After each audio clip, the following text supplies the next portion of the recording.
We are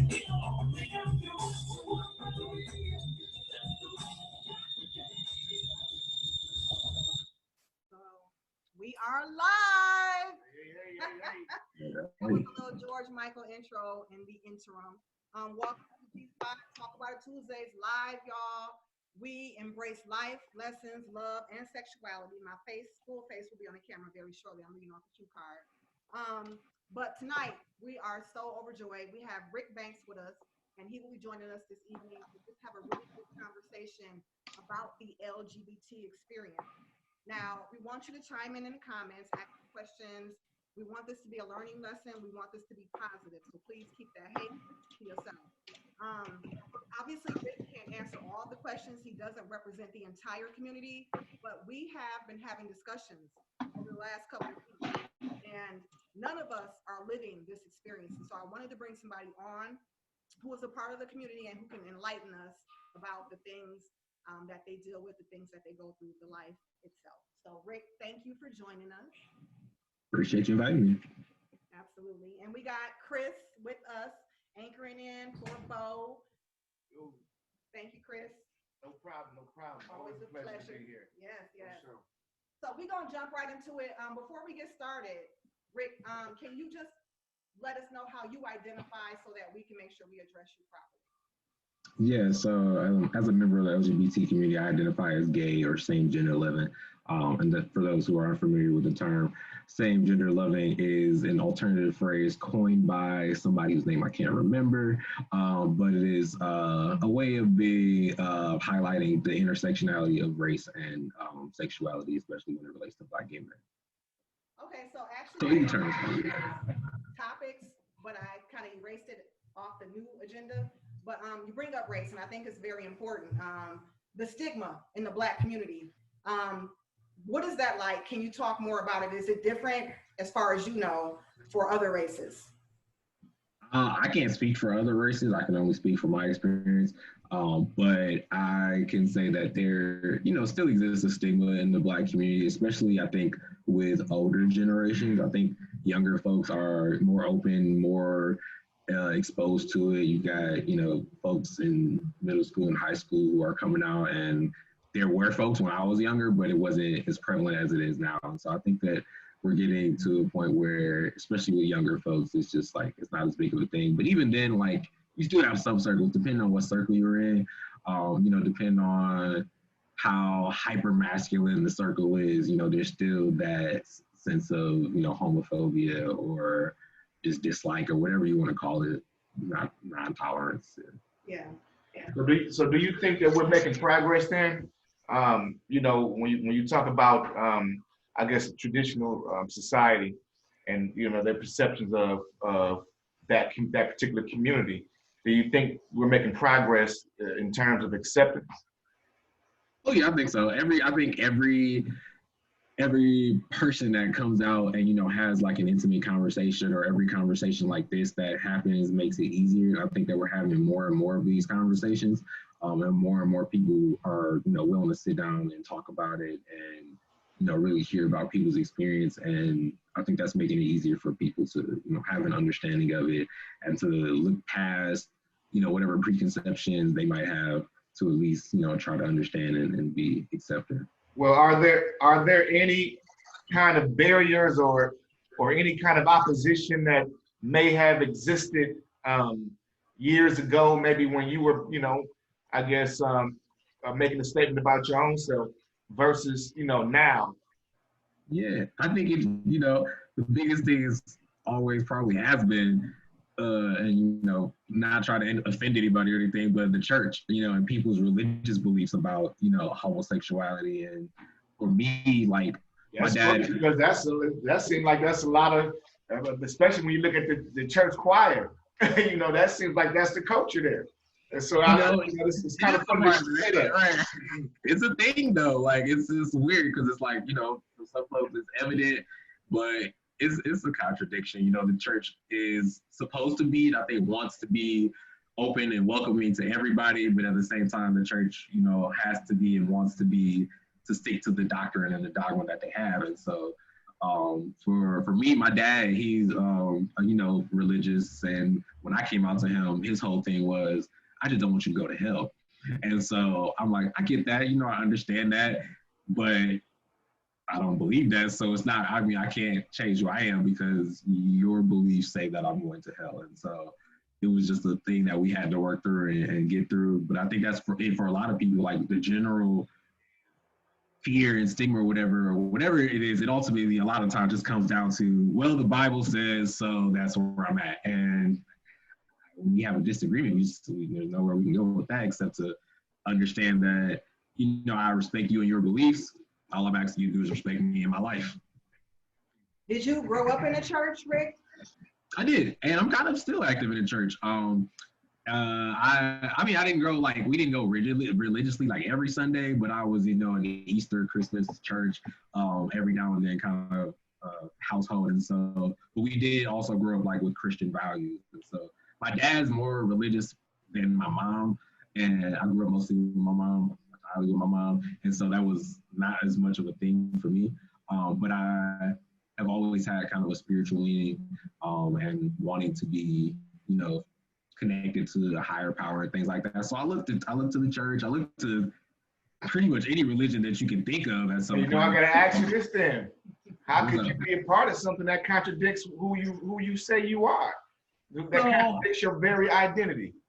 I will be perfectly honest and say that I don't identify as a member of any particular religion.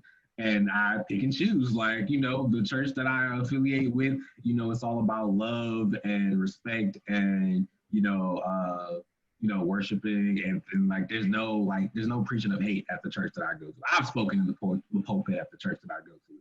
And so, some other folks some other churches will be like, well, that's hypocrisy and that's, they shouldn't be doing that.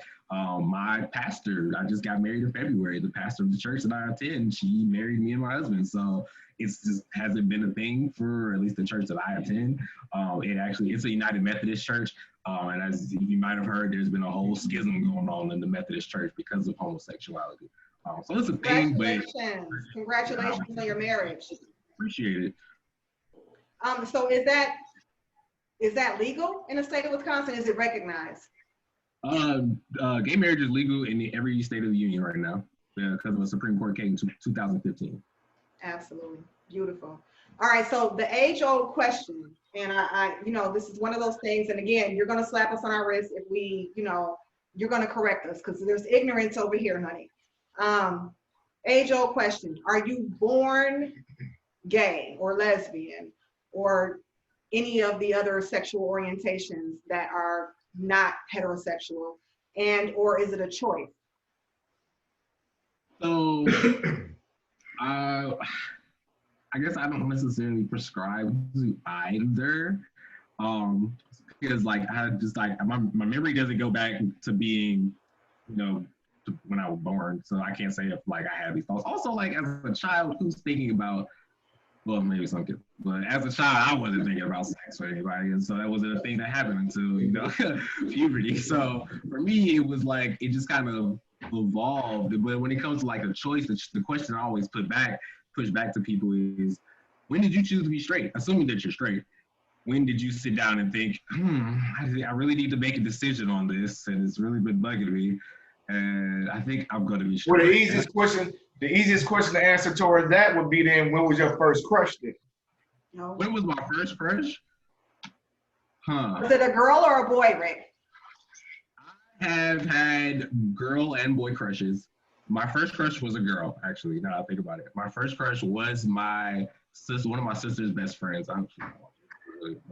But yeah, one of my sister's best friends was my first crush. And it wasn't a sexual crush. It was just wow, I really like her. She's got great energy. We have a good time all the time. So it was it was like that. My first sexual crush was a guy. So okay. Yeah. And that was now we're gonna come back to that idea because my thinking, my philosophy is that everybody is bisexual. Everybody, every animal, species, human being. But that's at the end. I disagree. That's at the end. We ain't gonna go there yet. Of course, a man is gonna disagree. But we're gonna move to the next question.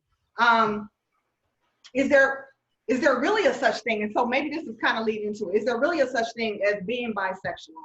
Because a lot of people will argue that if you're bisexual, it just means you're gay, because obviously you like someone of the same gender. So that makes you automatically gay. But is there, you know? Yeah, so I mean, the answer is yes. Like, there bisexuality exists. There are people that like both. I mean, if you think about it by definition, like, it doesn't make sense to say that somebody who's bisexual is automatically gay, because if you are attracted to, well, to be gay is to be solely attracted to someone of the same sex as you.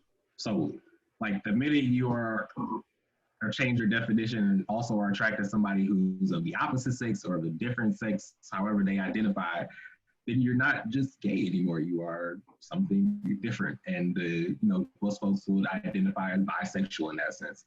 I myself say that I am probably as close to bisexual as you can get without actually being bisexual. Like, I totally recognize the beauty of women, and I think that women are beautiful. But I stopped just short of being like, I want to have sex with you. And so that's where I'm at. But I totally get that point. Like, I think that apparently when I'm drunk, I get like more bi or more straight or whatever. Like, I have some. Let go of them inhibitions, baby. So, could it be that you has a fetish? Did you hear that again? Could it be that you just have a fetish then? Because it seems like it's different, but it depends on what situation you in. That's who you are in that because moment. that alcohol make the truth come out, baby. That's what they say, right? But I mean, all I know is this is like when I'm really drunk, apparently. And so I don't know. I wouldn't describe it a fetish, because a fetish is something that's like, I really need to go and do this, and I want to fulfill this fetish. And it's like, I don't have that. I just like recognize the beauty of it, and I'm okay with that. But at the same time, I'm not trying to have sex with a woman. At least not when I'm not drunk, apparently. Okay. All right. So I had this guy who was a good friend of mine. First of all, I know a bunch of guys who either have experienced sexual molestation, are just gay, or down low, if you will. A friend of mine was dealing with another guy who was straight and had a baby mama. But my friend was having sex with this guy. And so the baby mama was unaware. So the down low was a huge thing in the 90s, early 2000s. We don't talk about it as much now. And naturally, when I think about that, for whatever reason, I think about Atlanta. Forgive me for my ignorance. But I guess 2 questions. Do you know any people that are down low? Because this could be very well women as well. There's a lot of closet women I know. I was like, girl, really? Yeah. So do you know any down low people? I'm not asking you to name them, but do you know those people? Can I ask your definition of down low? Down low is, for me, and you can chime in, Chris, is someone who engages in same-sex sexual activity, but they aren't disclosing it to the opposite sex. Only the same sex is aware of it. Then yes, I know people on the down low. At least to my knowledge. I mean, I'll give an example. Per your definition, my first boyfriend was down low. Like, we were together for 2.5 years, and nobody that wasn't gay for the longest time didn't know that we were in a relationship, or didn't know that he was into dudes or anything like that. He wasn't, to my knowledge, having sex with women while we were together or anything like that, or he wasn't in a relationship with a woman before we got together and things started happening. But between, if he wasn't dating someone else or whatever, he might have dated a girl at some point. And so, but to my knowledge, that never came up with women. It was like a thing that was like, if I'm gonna be with a woman, I'll be with a woman. If I'm gonna be with a dude, I'll be with a dude. And so I know a couple of people who are like that, including people who are married or about to get married to women, but to my knowledge, I don't know if that other partner knows that this person is bisexual or however they identify. That was going to be my question. Are they considered bisexual then, or are they gay? But okay. Yeah. So why, I mean, the two examples I have, one of my ex-boyfriend, he identifies bisexual, and then the other person who weren't boyfriends, but he also identifies as bisexual. Okay. See, is it a difference between I guess guys who I don't know, like she said, you know, you had that situation where of course they're open with the same sex partner, but with the opposite sex partner, you know, they're totally, you know, in the dark. They're keeping them in the dark. Mm-hmm. So then you got the situation where you got a person who's, I guess, who hasn't ventured off onto the other side, but may have those feelings, and is playing this off with, you know, with the woman. You know any people like that? And what is that? Like, is that down low too? That, I mean, for that person, it depends on the person. Like that person, it depends on how like comfortable that person is with themselves. Like if somebody's just having the thoughts, but they're not sure, or they're basically it's a questioning identity. You're not sure what your sexuality is at that point. And because so I'm asking that because I'm curious about, you know, how that particular community feels about people like that, who are like, you know, hiding, I guess, or. I can't speak for the community, but I can speak for like me and the people that, you know, I've had this conversation with. We always encourage honesty, of course, and that people should absolutely be honest with their partners. But at the same time, like we don't out people, like, because that's a personal decision. It's a personal journey that people need to be ready to go on. Like people, you know, historically, people haven't always responded well to finding out that somebody is gay or bisexual. People get put out of their houses, they lose jobs. I'm trying to see if there's any kind, if there's any types of bias or discrimination in that community as well in the heterosexual community, you know, about that particular, about the homosexual community. About people not disclosing up front. Y'all beef with each, is it beef in y'all cliques and I mean in y'all community and all that kind of stuff? Is it outcasts? Is it people that y'all shun y'all community for whatever reasons? The community is real homosexual. Right. I mean, people throw shade in any clique or community anyway, but you know, it's not a monolith. So you have, you know, different sects of the LGBT community that, you know, do different things and have different kinds of relationships with people. And so it's not a monolith, but the point I was getting to was that like you want to encourage honesty. Like if people should be honest with each other, people should be honest with themselves, and people should definitely be honest with the person that they're in a relationship with. And so we always encourage people, like if you are questioning, you know, your own sexuality, or if you know that you're bisexual, the best honesty is the best policy. That said, we know how the world is. So like me personally, I'm not going to judge somebody for, you know, being in the closet, because I was in the closet at one point. I didn't come out of the closet until like 2012. So, you know, we all have to go through that journey on our own time and on our own thing. But, you know, I'm going to be here as a resource to help somebody who wants to, you know, be ready to go on that journey. What was the turning point where you felt confident enough to come out? So it started, you know, it's a slow process. The first person I came out to was like my best friend, who, you know, it's like my brother, and it was good. And then I came out to some other friends and it was good. And then I came out to folks at school and it was good. And I think each time just kind of built the confidence, like, okay, I think I can do this. And so then like at some point, it was in 2012, early 2012, I was having a conversation with a friend from school. And he's like, how come you ain't came out to your parents yet? Like, and I was just like, I don't know. I guess it's about that time.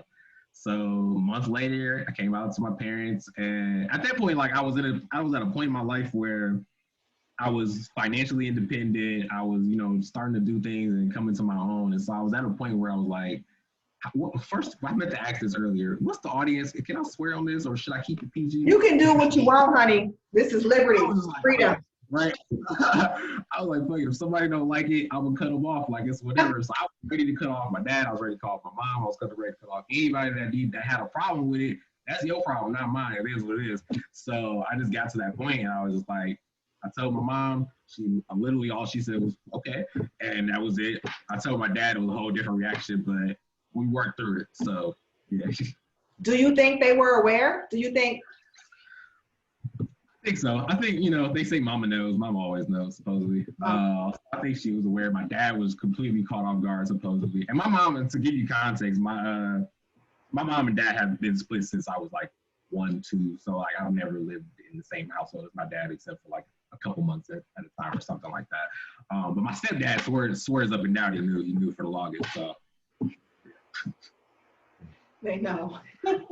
Well, good. I'm glad you felt comfortable enough, and you had a supportive environment around you for you to do that. right. Was your best friend aware or had a clue? No, I don't think so. I'm pretty sure he was like, yeah, we had long conversations. Like we had these conversations like, what is this? Does this make you gay? Like, we had lots of conversations like that, and it was enlightening. And we definitely went through some points where it was like, all right, I'm not gonna keep being the buddy of gay jokes, bro. Like you're not gonna keep saying that's gay around me. Like I'm not gonna say nothing. Like so, it was a journey for a lot of folks, but it worked out. That has to be tough because, I know guys that come out and then their friends, either support or aren't supportive. They're playing back everything from the locker room to the fucking, the basketball court, what shorts you had on, like everything is playing back in their head. So yeah, I just think it's really cool that you were able to go to them first. That's not typically what I hear as the case. Yeah, that's true. And I've never had that. I've never had anybody like at least say to me like that's something that happened to them that they had to all of a sudden go back. I think naturally I'm a fairly conservative person, so I don't cross those boundaries. If I'm crossing the line, you'll know I'm crossing the line. You know what I mean? So, what is it like? I know a lot of guys who are struggling either with identity because they may have those feelings and they don't act on them, and then there's people who do, and they may be closet or down low, whatever you want to label them. What is it like walking and trying to live your life as a straight man every day? It's like you're acting every day. How does that feel internally? For me, it was not necessarily trying to live as a straight man because I knew that I wasn't straight, and so more so just being like I said, conservative and private with my life kind of thing. So like it's just not really engaging in conversations about all the dudes are talking about oh damn she bad, and I'm just like yeah like but it's like I'm not in it but I'm in it, you know what I mean? It's like. But at the same time, I'm not the one out like, oh damn, he bad, because it is like that's a whole different script. So, yeah, and it just for me, it was just being, the quiet kid in the corner, just doing me. Yeah, cool. HIV/AIDS, Rick, was a huge thing in the 80s.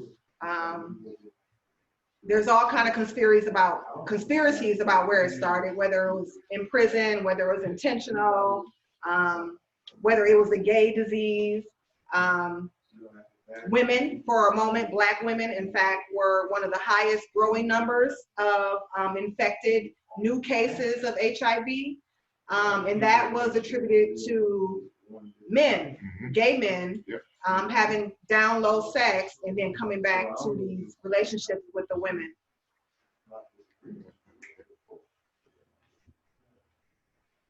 Sorry, we had to get the back. We got folks in the background.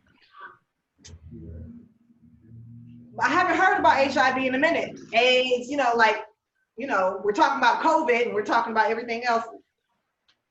And maybe you don't even have the answers to this. I was working in a group of folks maybe 10 years ago. I had a guy who came in, he did a presentation. He was bisexual and he talked about, and he was HIV positive. He talked about that he still went out and had sex, sometimes protected, sometimes unprotected, with both sexes. And we were alarmed, like, what the fuck? Like, this is unsafe, like, do we call it help? Like, so I guess the question about the HIV/AIDS is it still around? Do you think they found people are protecting themselves more? Has it dwindled down? I haven't done the latest research, and maybe you don't know either, but. So I don't know. I'm gonna speak just from what I know. And the answer is kind of like yes, yes, and yes. Like, yes, it's still around. I personally know multiple people who are HIV positive. And yes, and I think numbers are going down in general. And it's because people are starting to protect themselves more. People are, using safer sex practices. There's also PrEP, which is pre-exposure prophylaxis or something like that, where if you take a pill once a day, prevents the transmission of HIV if you don't have it. And so there's different things out there, and these things, especially PrEP, is being really kind of put out there, especially in the Black gay community or in the gay community in general, because like you said, there was a period, and probably still, where there was disproportionate amounts of Black gay men who were being infected with HIV. So it's definitely still around, definitely still something for folks to, keep an eye on, practice safe sex practices for. Okay. I think about that commercial for that medicine you just talked about, that prevents the transmission of it, and and when you look at the imagery I'm huge on that, and that's what marketing is as well. And every couple or every situation that you saw of people who would be prime candidates for the actual drug medicine were homosexual. Yeah. People from the LGBTQ community. And so they had different forms of that, but no heterosexual, as if that isn't going on as well. Very, I would definitely echo that. Like, straight people or bisexual people out here having, just as much sex and potentially unprotected sex as everybody else. And so, PrEP should be something that everybody knows about, not just targeted to. The point is that stigma is still there. Right. That's very true. Definitely true. Yeah. Yeah. And that's unfortunate. So, and it's one of those questions you bring up because of the stigma, but obviously there's all kinds of people engaging in sex and contracting all kinds of diseases. So just to put that out there. We brought up incarceration prior to us going live and talked about that a little bit. And then in the previous weeks, we talked a lot about homosexuality within the prison system. I know one of the questions on one of the shows was to the guys, if you find yourself in prison for a long period of time, what you gonna do? Because we're human beings, right? We have a sexual nature, sexual desires, sexual needs. And I was like, honey, I'm having sex with a woman. If it ain't no man guard around, baby, it's going down. I have my needs to fulfill. Couple of the guys semi-agreed. Most of them was like, nah, and I think it's all lies, honey, all lies. What has been your experience with any incarcerated males, and are you gay for the stay? How does that go? None. I have no experience in that department. That's it. It's funny that we bring this up. My husband was watching a MSNBC video about this very topic earlier today, and they were talking about like what you were talking about. You have people in jail who've been in jail for years, and as they described it, it was like every dude in here from age, no matter what age they are, wakes up with an erection. So what are we supposed to do with that? And so I don't know. I mean, it's easy for me because I'll be like, I'm just gonna find the biggest, toughest dude in here, and that's my boyfriend while I'm here. So it's whatever. But I mean, for other folks, I don't know. I don't know how they deal with it. That's a tough situation. I was at the hair salon about 10 years ago, honey. Give me a weave. And when I tell you, one of the hairdressers was like, baby, I'm going to Vegas. I was like, well, where, baby? When are we going to Vegas? He said, I'm going to the county jail, honey. That was Vegas for him. He was like, it's on and popping. Oh, Lord. I figured there's a lot of people that have needs, and he was one of the people that could fulfill them. So, yeah. So one of the things you talked about earlier too was that, I know we talked about it on the being kicked out at 18. We talked about a lot of LGBT youth are actually higher in numbers in terms of homelessness because of that the runaway situation, not being accepted, the stigma of being gay, but that the thought that was put out there was that it's more prevalent in society. It's almost being pushed in your face on TV, all these different sexual experiences. And I know, Chris, you had a different opinion. You said, hey, this is the way it's been. It's just that people are becoming more accepting, and so they're putting it out there more. Do you think there is an agenda to push the homosexual agenda out there? No. And I say that because one, like you said, like it's been like homosexuality has been around forever. So it's just like you said, it's been more accepted, it's been more put out there. But also, I don't believe that seeing like homosexuality in, you know, on TV or whatever is going to make people gay. Like, I mean, I grew up watching only straight stuff. It didn't make me straight. So I don't believe that the opposite is true either. And so I think that if you just, I think what it is people are seeing it on TV and they're taking it as if they're taking it as it's more acceptable. And so now I don't have to hide myself anymore because society is more accepting of it. So I think that people are seeing there's a rise in openly gay people and they're thinking it's like, oh, we're creating more gay people. When just really it's like more gay people are coming out the closet. Do you think it's a way for people, is it some trend to it? Because, you know, I have a daughter, she was younger, and it's this thing with girls to be lesbian, to kind of be bisexual, you're sexy because guys want women or whatever. So they're doing all this provocative, dumb shit on social media. But and I'm like, well, honey, if you're gay, you know, let me know. I'm trying to have a talk with her, you know. And she's like, no, mom, I'm not. You know, I'm like, you know, I love you anyway. But she's like, no, I'm not. It was just a thing, a fad or whatever. So it makes me wonder, is there some trend to it, or are people exploring it and figuring out themselves?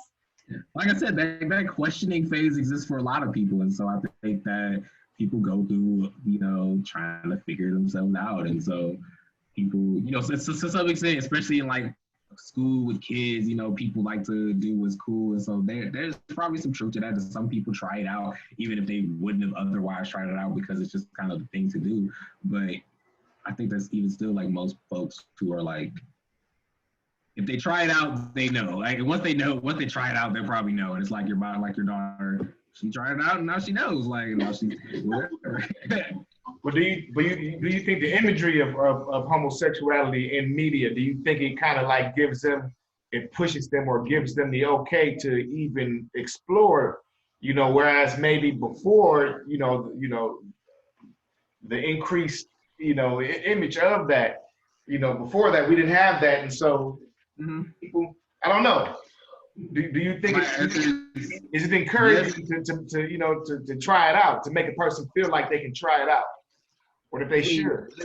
And it should. Like I mean, like people they're gonna go through these questioning experiences. Like it's like, for example, like if it was flipped and it was like all of a sudden I'm exposed to straight experiences on television and now I'm like, oh, well, maybe it's okay to be straight and maybe I should try having sex with a woman, and then I do it and then I realize like, this ain't for me. Like it's just, it is what it is. Like I think the preface comes with the notion that it shouldn't be okay to try it and you shouldn't be okay to try to figure out what your sexuality is, and I don't prescribe to that. So like whether or not, I don't think it's a mass conspiracy. I think it's the effect of having it more on television, more out there. People realize like it's okay, I can try it, and if I don't like it, it's fine. If I do like it, it's also fine. It is what Let me ask you this.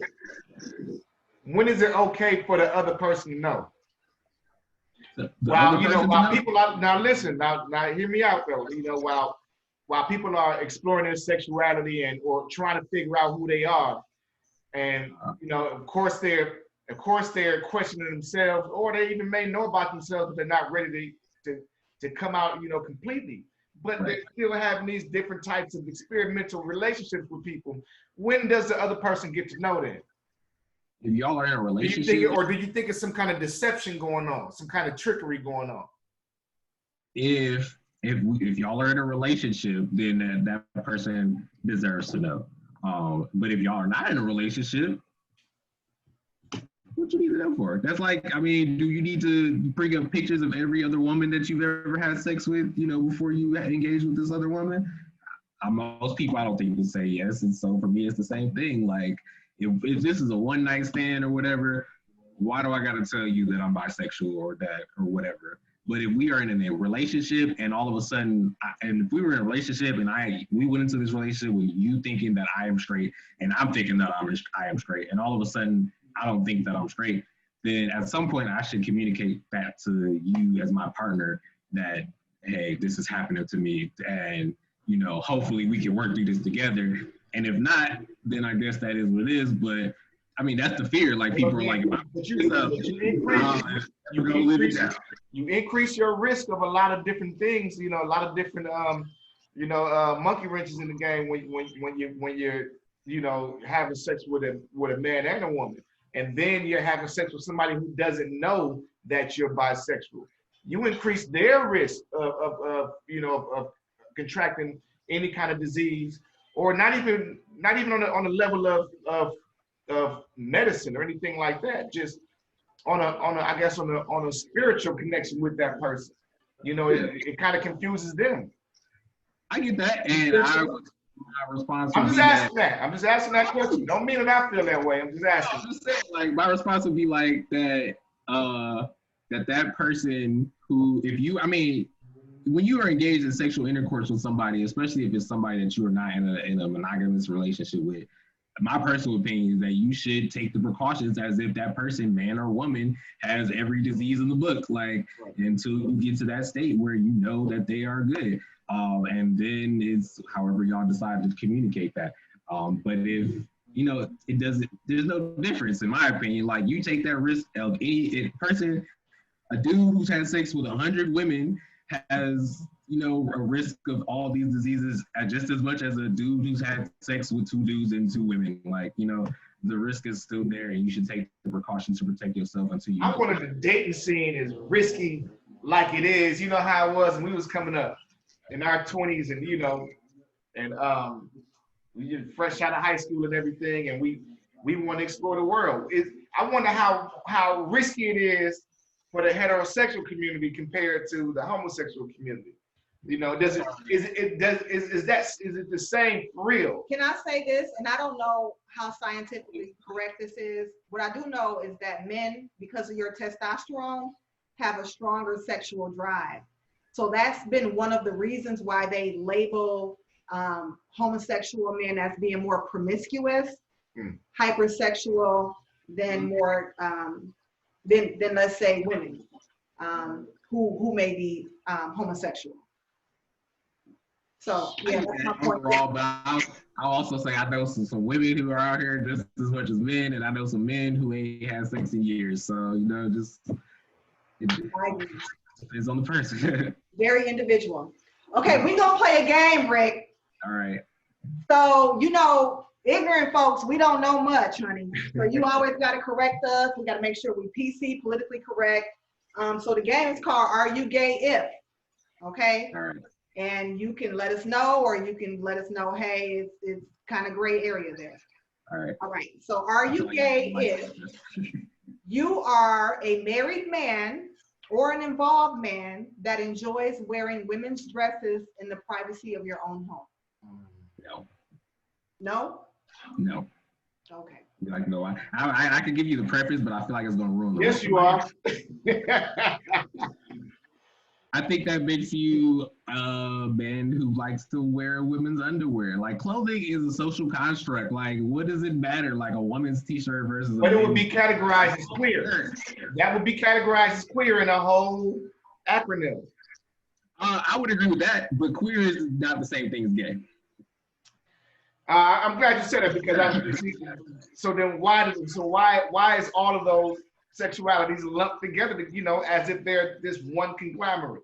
Well, for what for it depends on like who you're talking to and what that person's definition is. But so there are some people who use queer as their sexual identity, and generally that means that they're what it depends on the person. So some people being queer might just mean I am what other people would consider gay. For other people, it might be what other people consider bisexual or something like that. But for others, queer isn't necessarily a sexual identity as much as it is a gender identity. And for that, it means like I don't conform to the typical gender norms of what people would expect me to do. I might be a perfectly straight man who identifies as queer because I like to dress in women's underwear or because I like to paint my nails or whatever, but I'm still straight. I'm just not what you would expect the typical man to be. It don't necessarily, but see, in that situation, I don't think it necessarily means that you have to want to be with another man. The fact that you want to actually experience what a woman experiences. You want to actually be her for that moment. I think that's gay. No, that doesn't make you gay. The only thing that makes you gay is if you look at a person of the same sex and say, I want to have sex with them. That's what makes you gay. Anything other than that. So this is the next question. Come on. All right, go ahead. Okay, so next question. Are you gay if you have an aroused response or arousal to the same sex, but you have never acted on it? Yeah, you gay. You are probably not straight. I'll say that because if you are attracted to, if you know you're attracted to women, but you are like, oh, I have this sexual arousal to this dude, that's like usually at some point where that person starts questioning their sexuality. Bro, no man ever made my dick get hard. Then you're not gay. So you saying if it does happen, he's not necessarily gay? No, he said he probably necessarily gay because being gay is just because you are attracted to somebody of the same sex. You might also be attracted to somebody of the opposite sex, in which case, if you are attracted to both, you're not gay, you're bi. I consider myself heterosexual. And honey, when I tell you I love men, I love them. But it was this one female. One. I remember the day. No. And she's a lesbian. But oh my God, sexy. So like, that's one girl I would get with. Right, and so there's like other definitions other than bisexual, like there's like pansexual and omnisexual and all kinds of other identities for people who like, maybe I'm not attracted to this woman, like if you're a woman, like maybe I'm not attracted to this woman like super sexually, but like I'm really into her and her personality or something like that, you know what I mean? Like it could be just like I'm not into most women, but there's a particular type of woman that could get it. That's a thing. That doesn't make you a lesbian. And if you don't want it to, you don't necessarily have to consider yourself bisexual. Okay. All right. So are you gay if you mastered a skill that's often attributed to the opposite sex? So for instance, men who are like great at doing hair or women who are automotive mechanics, does that make you gay? No. What does any of those have to do with your sexuality? Yeah, I don't think so. Yeah, I agree. I don't think so. Stigmas, society, get it right, society. That's that gender role stuff. Absolutely. Yeah. All right, are you gay if you are a male and you've only sucked 1 or 2 dicks? Oh my God. Now this is Tank. Tank said last year, baby. It depends. That's a complicated question. Like, because it depends on what that person is sexually attracted to. If they sucked 1 or 2 dicks and they thoroughly enjoyed it, then you're not straight, probably. But if you sucked 1 or 2 dicks and you was like, I tried it, I ain't like it, and then I just either tried it again. Why did you try it though? Something in your head said that might be my thing. It might be. So at the very least, you might be. You know what? That's guilt. A person who does that, who experiments with that, I think a person who experiments with that and then goes back on it, I think guilt got that motherfucker. That's a real possibility, depending on how people respond. And I think the situation is gonna present itself again later on in the future. But so if I because he didn't pass that test. Does that make me straight? Is that the quota? Do I just need to answer straight? I'm sorry. I'm making jokes. If I eat 2 boxes, does that make me straight? Is that the quota? Is that how many I need to do to become straight? Yeah. So that's what I'm saying. I don't think it has anything to do with numbers. I think it starts, and it doesn't have. I don't think it starts with the action. I think it starts with the thought, with the consideration of the whole thing. That's what I'm saying. The thought is what makes your sexuality, not the action. Yeah. Okay. Yeah. Okay. All right, Rick. So, are you gay if you are a giver and not a receiver? Oh my God. What? I'm not sure if I understand the question. Are you gay if you're entering instead of receiving? If you are if you the penetrator and you're not the taker.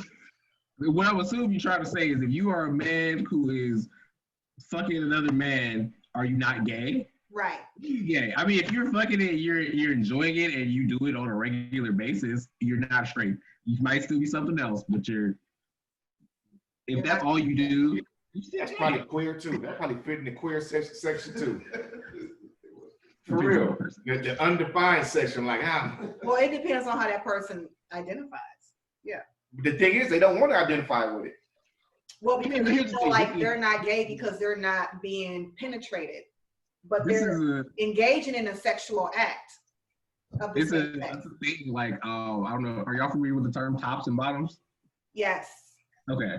So that's the thing. Like, it's just like. Oh, that's my first time hearing that. Wow. Well, okay, so Rick, I worked with a gay guy. I worked with a gay guy, and he was the top, right? So we were open, we were cool. And then one day he came in, he's like, you know what? And I mean, when I tell you his husband was the feminine, if you will, and he was more of the masculine. He came in one day and was like, oh my God, James just flipped me over and took over, honey. And he was like, and I was just, and it was like the first time they switched roles. So I was confused. And not that I need to understand it, you know what I'm saying? But I was like, well, damn, how does it, How does it work? So yes, so in general, most gay dudes identify as either a top or bottom reverse, like they do both, depending on the day, depending on the mood, depending on who they with or whatever. And so yeah, there are some dudes who only prefer to penetrate. There are some dudes who only prefer to be penetrated, and then there are people who are like, depends on the day, depends on the mood, whatever. Gotcha. Okay. I would probably be more open because I need flexibility, honey. All right. So, are you gay, Rick, if you've experimented in college? I think we kind of answered that a little bit. Yeah. Experimenting is you figuring it out. All right. Yeah. Are you gay if you have feminine mannerisms? Because I know, this and then the twang and the metrosexual male. Not even metrosexual, honey. The feminism. That by definition does not make you gay. I mean, it's a common thing that like people perceive men, especially who are more feminine, to be gay.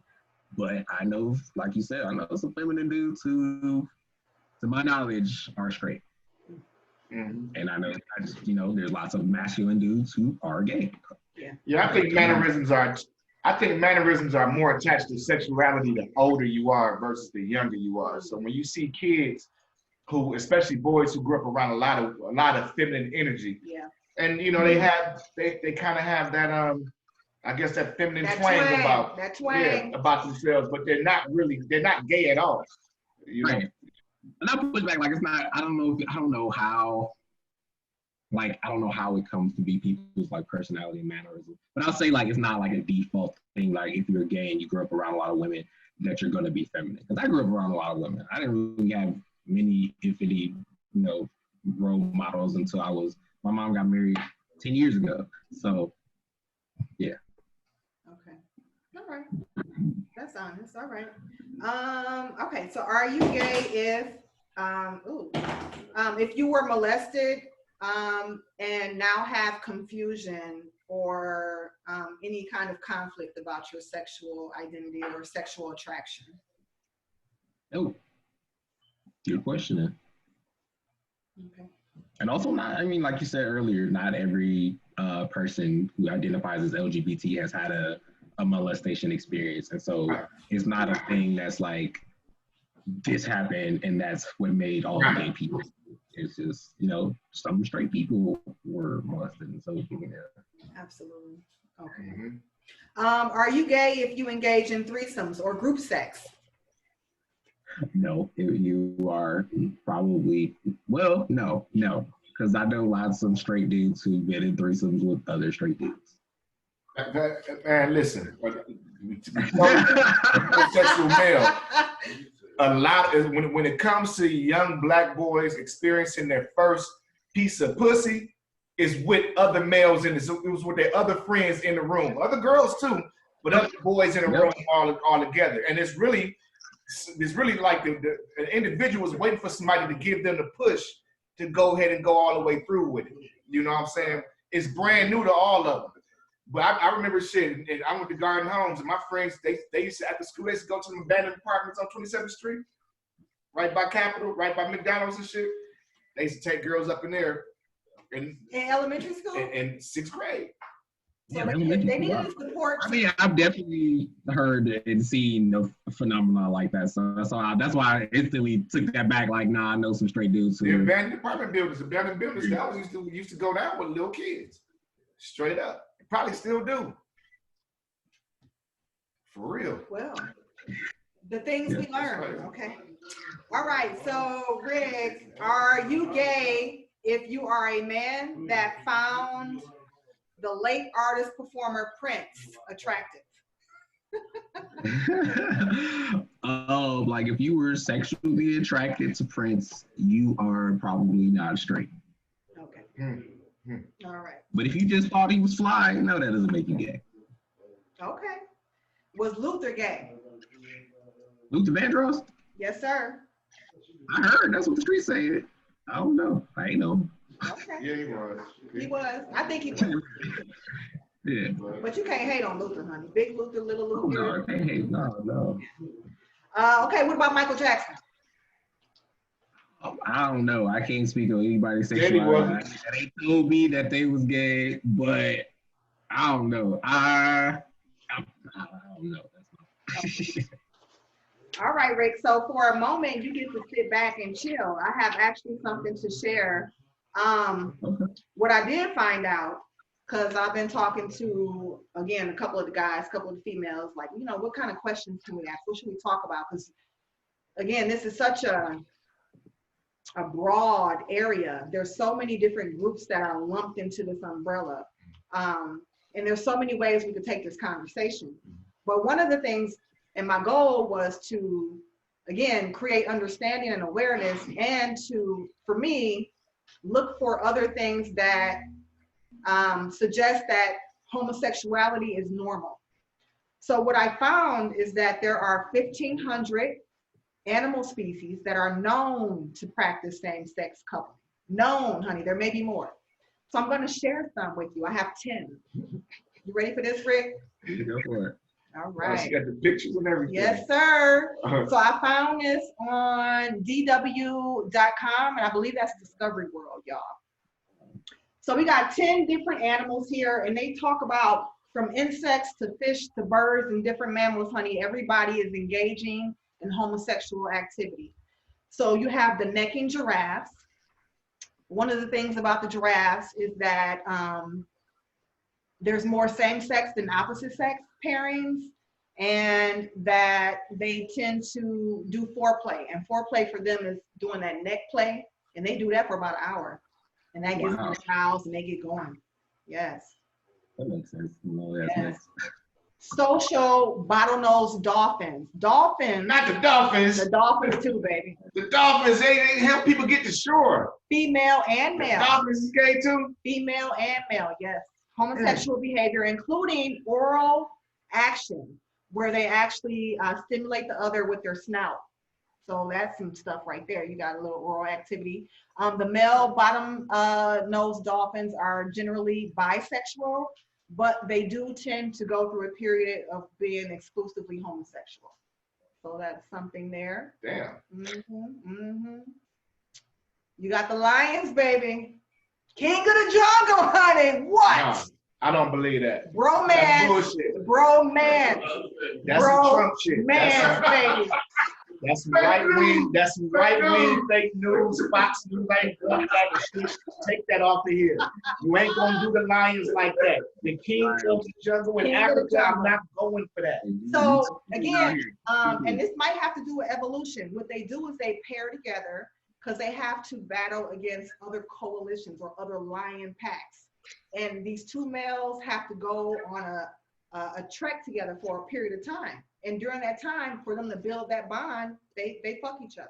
It's right there in the writing. They ain't never had it on. I watch Animal Kingdom all the fucking time. I ain't never seen another lion, a male lion fuck another male lion. Never. There you see it right there. No, that's that Disney stuff though. That's why. Yeah. Because you know they got the ones with the big hair, and then they got them the same ones right there. That might be two women. I don't know. But I was thinking that too. Like that was like two with female tigers, but I mean that one who got a beard? Is that a beard? Sort of. Yeah, y'all like the lesbian stuff, so there you go. It counts too. Bisons on what? The big mammals. You know, like really? And this is where my ignorance comes in, because you have this idea of, oh, if you're big and burly, you shouldn't be gay. Half of the people that's big and burly. My favorite time of games. Anyway, so homosexual activity between male bisons is more common than heterosexual copulation. Ain't that crazy? And maybe that's why they don't exist that much, you know? No, I'm pretty sure that's pretty much because of white man. I don't see them that much. Because of the white man. Yeah. Yeah. Several times a day. It says same-sex activities several times a day. So they getting it in, honey. Yeah. They are getting it in. So these are the macaques. I can see them. They are the closest ancestor to human beings. Both female and male engage in same-sex activity.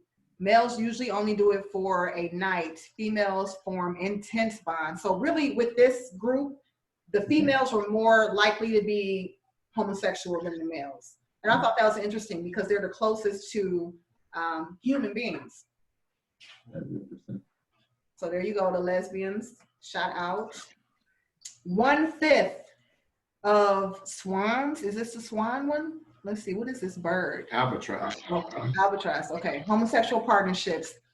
Around 30% of pairings on the island of Oahu are made of two females. So again, more female lesbian relationships here. Part of me wonders how much of this is nature and nurture. Okay, I'll take that back. These are the ones that are closest to male, or excuse me, human beings, the bonobos. Yep.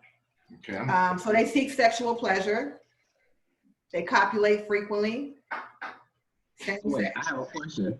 When you say you wonder if it's nature or nurture, like where does the nurture come from? You think they're teaching them homo? Yeah. You think they learned from it on the internet? Watch too much TV? Good question, Rick. Here's my disagreement with all this, you know. So you mean to tell me, well, I was gonna ask you after she was done with this. I'm gonna ask you right now. How do you feel that she is validating who you are from examples? We got a few more. In the wild kingdom. and hold that thought, Ray, because we got a few more. Right. For me, this is plain. This is adding to my bisexual philosophy. Because I don't validate my heterosexuality because I saw some heterosexual shit go on between two lions. 1/5 of swans are gay. That's still a beast. 1/5. That's not a human being. 1 in 5 couples in the swan kingdom are gay. Walrus, honey. Look at that. The walrus. What y'all thought? Mm-hmm. They also do some wicked shit too. Sheets, baby. Look at there. What they do? So I saw some shit in the animal kingdom. They the older males, they'll rape the younger ones too, male and female. Yeah. Well, So, I mean, we say that we call it rape because that's what we classify ourselves, but that may be very well what's normal in that animal kingdom, that part of the animal world. We ain't part of that shit. We ain't no beasts and insects and shit. Yeah, I mean, look at the. We are actually images of God. That's not something that you say about any other creation. So that to me, that example doesn't validate that, you know, your situation to me. I think you saying who you are validates that enough to me. Here's one thing, and then I'm gonna let you talk up to that, Rick. And this is my philosophy. I think all people are bisexual. I think it makes sense. I think it's too gray of an area because circumstances, different things create different things. So these animals may have evolved. They may have been heterosexual. They may have been isolated at one point. And it's like, you know what? I'm gonna get mine. I'm gonna go with the same, whatever it is, or they just may bond, whatever it is. There's something there in nature, because if you see the same thing in nature that you see in ourselves, to me, there's a direct correlation that lets you know it's normal. This is real. This is regular. Yes. So I kind of agree with you. Like, I think that the potential is there for most people. Not that everybody is, but like, especially as you are forming in your adolescent years or whatever, maybe the potential is there for most people. I don't know. I'm not a scientist. I ain't did no research on this, but maybe it just feels like some anecdotal science that can make sense for me. And then as far as like, how does it like validate or, I think me personally, like I think a lot of gay people, it is comforting to an extent because of the argument that homosexuality is unnatural, or, quote unquote unnatural. And so when people define unnatural and what is natural, it's things that occur in nature, like, and things that are in your natural leaning environment or whatever. And so if you tell me that something is unnatural and I could go find 1,000 places where it naturally happens in nature, true. And so that's how I feel like it's a validating, because particularly when you use that word unnatural, and I can point to instances in nature where it happens, then it's natural. But to your point of, it's not in human nature, then I would also still disagree, because I still think that, we as humans are animals. Like, we are multi-layered, but to an extent we're animals too, because we have the same needs, the same desires, the same, sexual thing, and we are beasts. Like, we're the most dangerous animal on the planet. We do the most horrendous things on the planet compared to any other animal. And so I think that I understand the argument and the desire to try to elevate us so that we're so much more and things like that. But that's where I'm going to disagree with you at. I feel you. I know you are. I'm going to disagree with you at. Because I believe it's a clear separation. I ain't going to get into it, but I believe there's a clear separation between human beings and the rest of the natural world. There isn't. I understand. What makes us so much better? What gives us dominion? Because you read that in a book? No, that don't even make sense. I actually believe that we are the lowest of the creation. Okay, well, I can go with that. However, us being the lowest of the creation, also we have the hugest responsibility. We have the hugest purpose, in life, period, in the entire universe. When it comes to the natural world, I think we are, because we are the image of God, and there is no greater than God. There is no shared responsibilities with God. You see what I'm saying? There's God, and then there's everything else. There's human beings, and then there's everything else. I feel you. But that's what I think. I think that, when we get into theology, we just not gonna mesh, because we have different beliefs and spiritual systems and things like that. And I totally respect where you're coming from, but I just have a different opinion. And so, but too, I don't want you to get it confused too. I'm only disagreeing and combating against the nature, the animal world conversation about how that's enough proof to prove that this is natural also within the human race. I'm like, no, that ain't. First of all, if it is so, it ain't that complicated. Like I said before, you are because you say you are. Yeah. You see what I'm saying? And it shouldn't take for you to have to go and look for any other examples to validate who you say you are. Absolutely, I 100%. You should be able to stand on your own, right?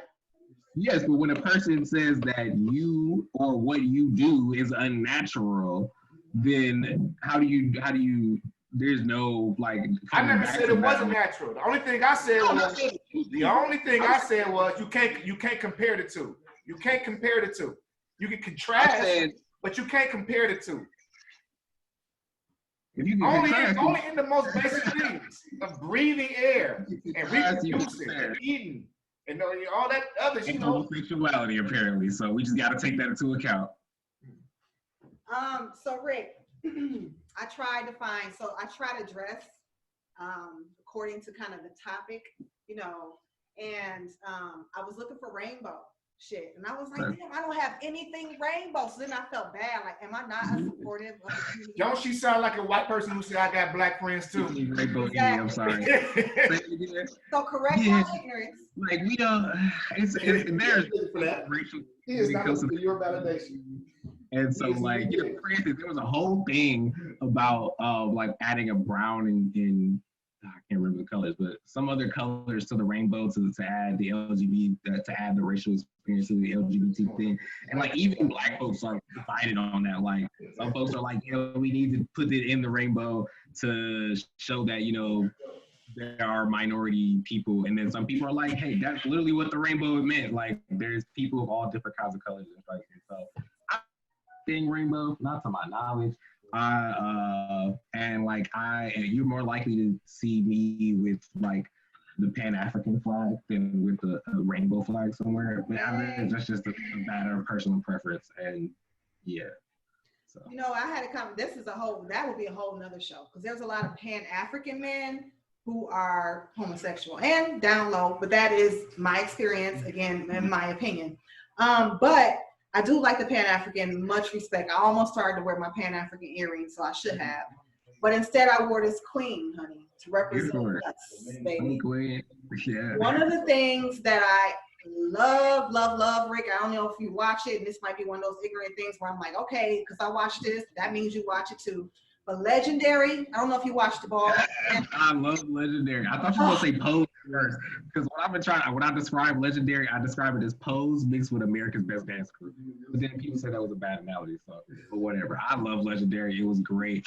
Brilliant. Excited for season 2. If you like Legendary, watch Pose. It's a drama show, but it'll give you a lot of insight into especially the trans experience, but the Black and Latino LGBTQ experience, especially like it starts in the late 80s during when ballroom was really big in LGBT culture, and it's going into like the 90s and stuff like that. So it's also talking about like the HIV epidemic and stuff like that.